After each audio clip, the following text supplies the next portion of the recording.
Welcome to day one of Was I Wrong? The one thing that these TV shows I'm going to talk about, which they have in common, is that they're all set at Christmas time. And you're wondering to yourself, Amber, why you talk about Christmas stuff in March? Because I do whatever I want. Okay? Frances McDormand's character in Almost Famous taught me that you can celebrate any day in any period that you want. So here I am talking about Christmas in March. And the show that I want to talk about is the South African show which gave us the movie Your Bestie. The South African show is called Your Christmas. It is created and written by Tiffany Babuzano and it is directed by Johnny Babuzano. The TV show stars Katlego Lerato, I think that's her name. It stars Tadiwe Goroge. It stars Tumisho Masha. It stars Khomla Dandala. It stars Ndobeko Shishi. An array of South African actors and South African personalities make appearances in this TV show throughout the season. The show is 6 episodes long, and the good thing is that each episode is like 30 minutes long, so I think that's good. You can binge it in a day. Basically, the plot of the story is this. This girl called Utando is a physiotherapist who lives in like Johannesburg, and she constantly goes home to see her family every now and then. And then one day while they're at the dinner table, when her family starts talking about, oh, this person has a husband, this person has children, this person has started a family, your ex-boyfriend has started a family as well, when are you going to start a family? She basically just drops a line and says, guys, I have a boyfriend, okay? I have a boyfriend. And basically her family's like, bring him to Christmas dinner. So now we have to follow this girl, Tando, basically try to find a mate within 20 days to basically show that person off to her family, and then so her family can get off her back. But then it basically becomes a journey then of understanding, first of all, why her family is constantly putting her under pressure. And also we watch her just go through a journey of just self-acceptance of not needing to be perfect for everyone, because a lot of things get revealed. She learns a lot about herself, she learns a lot about her family, and she also learns that like mostly guys are just losers. And that's a fact. Most guys are losers.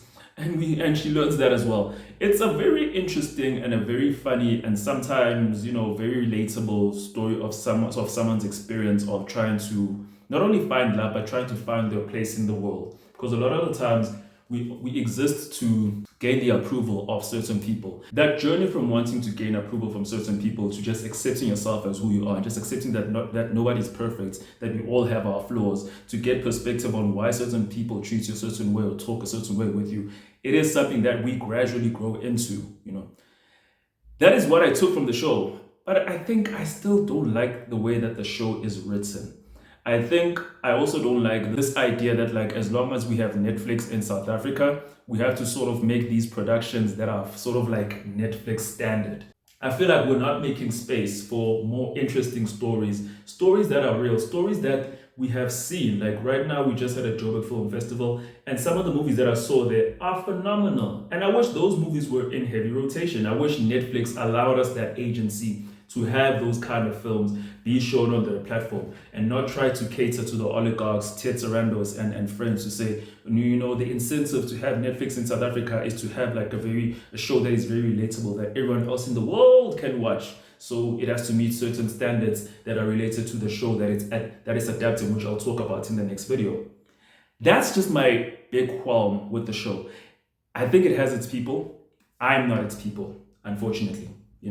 But I do understand that maybe some people can enjoy it. I do see the setup for the movie Your Bestie being done in this TV show, and I think the setup is done really well. It's just there's too many cringe moments for me. And as much as when I see something and get the perspective of why something like that would be there, for example, they feature the city of Johannesburg tour bus in the TV show. And I'm thinking to myself, that's probably just like an endorsement from the tourism industry in Johannesburg to just get people to be interested in coming to the city and experiencing the city and participating in those tours to see the whole city, which is fine. I'm okay with it.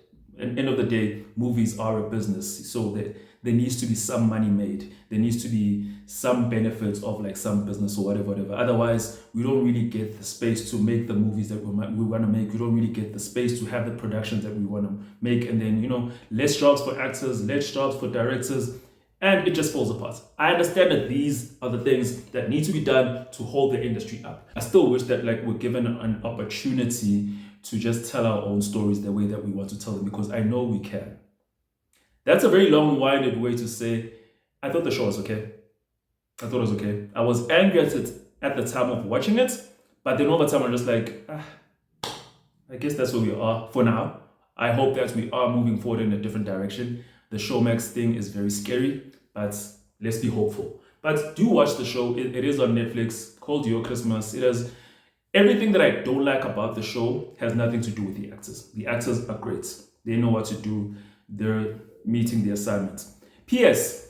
That show features the church that I went to.